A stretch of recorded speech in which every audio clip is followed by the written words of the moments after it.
Welcome back to the session 2 of safety education and training. In this, we will see on the types of methods employed in training. Some usual methods are lecture method, discussion method, case study, role play, project work, programmed instruction, on the job instruction, training aids. Okay.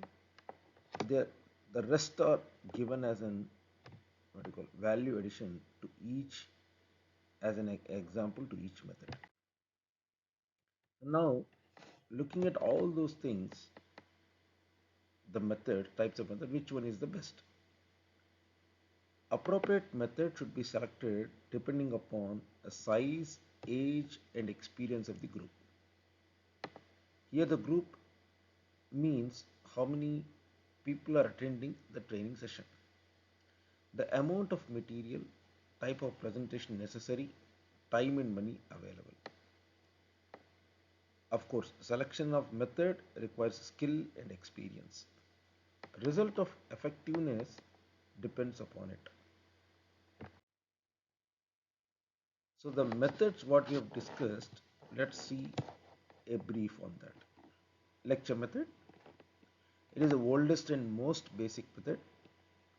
Well-planned lectures can cover a large amount of information in a short time. More useful when participants are more or their involvement is less required. Discussion method. Useful with a small number of people in a group. The trainer acts in a limited way as a scene setter. That means he will just be monitoring and encouraging the participant to speak out. The two-way communication moves toward the objectives. In this method, participants are more attentive, active, and don't feel boredom. Case study method. Accident case study is presented explaining how an actual accident happened or an imaginary accident can happen. Causation analysis and remedial measures can be discussed by questions and answers.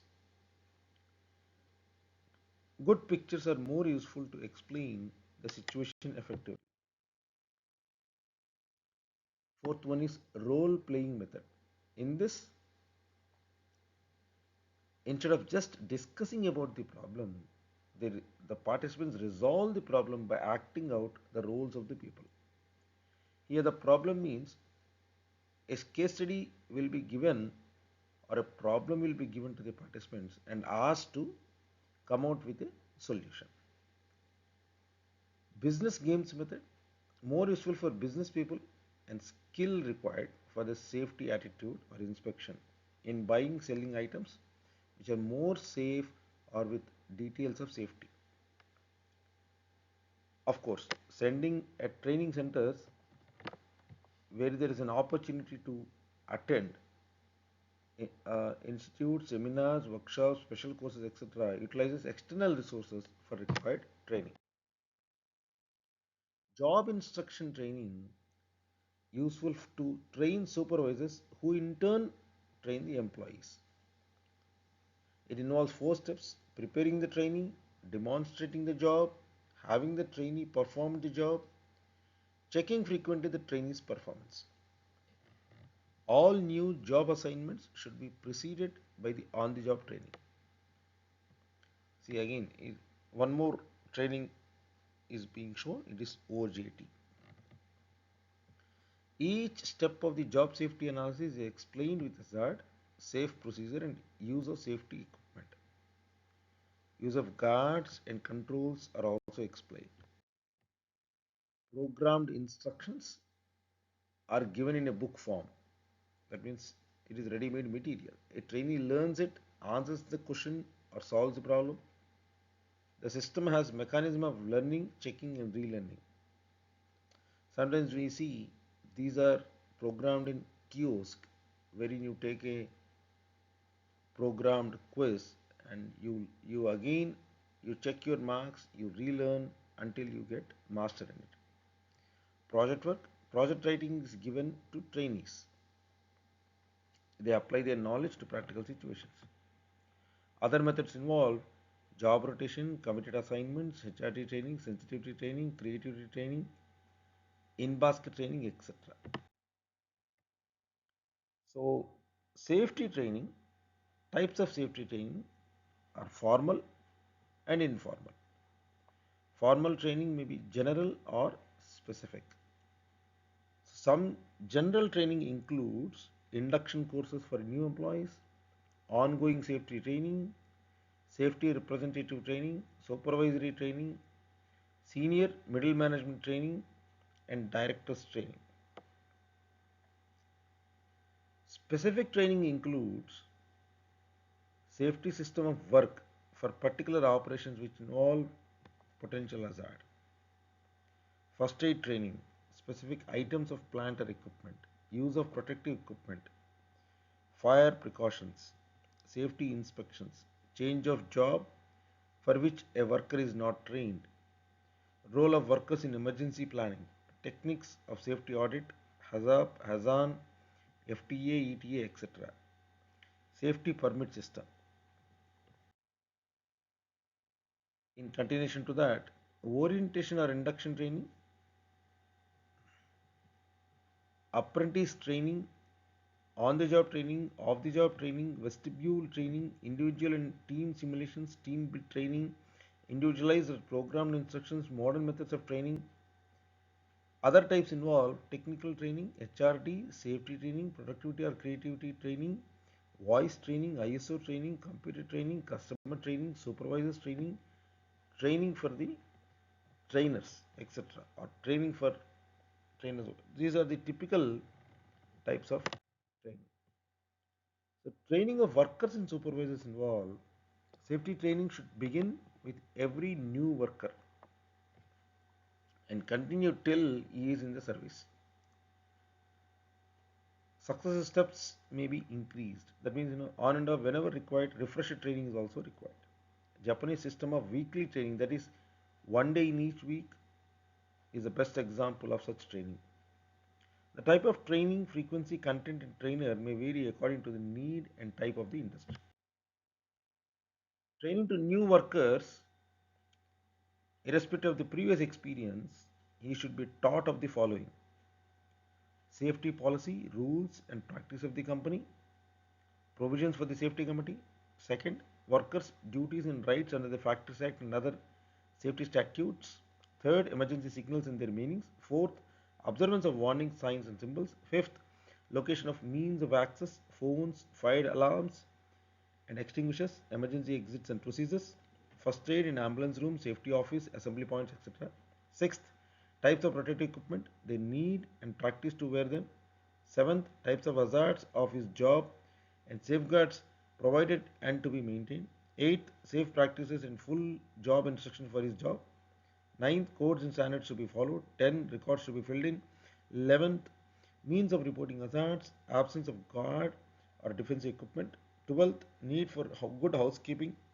13, types of frequent accidents in his plant and means to avoid them. 14th, not performing any new job or machine without first learning from the supervisor. 15th, seeking medical assistance in case of any type of injury and reporting it to the supervisor. As with training to the workers, supervisors also need training because this is most important, because safety and production control are associated with supervisory functions and it is their main duty to prevent accidents. The main objectives include: number one, to explain them their principal responsibilities of establishing work methods, giving job instruction, assigning people to job, supervising people at work, and maintaining good housekeeping plant and equipment. Second, to acquaint them with the company safety policy, rules, and practices. Third, to emphasize that accident investigation work is solely for prevention purposes and not for fixing blame. Fourth, to establish the status of a key man for safety and protection. Fifth, ways and means to maintain safe conditions and actions. Sixth, special information on accident causes and methods of prevention, particularly in their areas of work. Case studies of actual incidents, accidents may be taken up. Seventh, job instructions for safety, supervising for safety, accident reporting, investigation, record writing, job safety, and risk analysis and group meetings for the safety, etc. Eighth, ways and means of job training to workers and training aids. Ninth, how to participate in planning of safety program and safety committee. 11th, solving of supervisory problems. The steps include identify the problems, find and verify the reason for the existence of the problem. Third, select appropriate remedy and apply the remedy. But out of all these things, after the training need is analysis, training methods are known, training is given, and now evaluation and reviewing the training program is the next part. An evaluation is, or it is also known as measurement of the effectiveness or result of the training program conducted. It is useful in reviewing the program content, method, aid, and redesigning the program as per the feedback for improvement. An effective training program should show number one, increase in quantity and quality of production. Number two, increase in production rate. Number three, increase in knowledge, skill, and ability about the job performance. Number four, increase in job satisfaction and motivation. Number five, decrease in accident rate. Number six, decrease in production rate, production time, breakage, or use of consumable items. Number seven, decrease in absenteeism. Number eight, decrease in labor turnover. Number nine, decrease in job turnover. Number 10, decrease in operational cost. Number 11, refinement of human behavior towards intended objective or goal via safety outlook, interest and safety mindedness, production and quality orientation, etc. The benefits of the value measurement of safety training programs are: the top management understands usefulness and cost effectiveness of the training program. Second, confidence, morale, skill, status, prestige, etc. of the employees and the company itself are seen improved. Number three, most effective loss prevention measures can be segregated for repetition. Fourth, strengths and weaknesses are highlighted and suggest the steps for the next program. Fifth, safety professional can find out and promote most effective programs. Number six, it can be determined whether objectives, goals are met and reason of the gap if any. This is useful in reviewing the program. Thank you very much. We'll see in the next video the other useful important safety topic.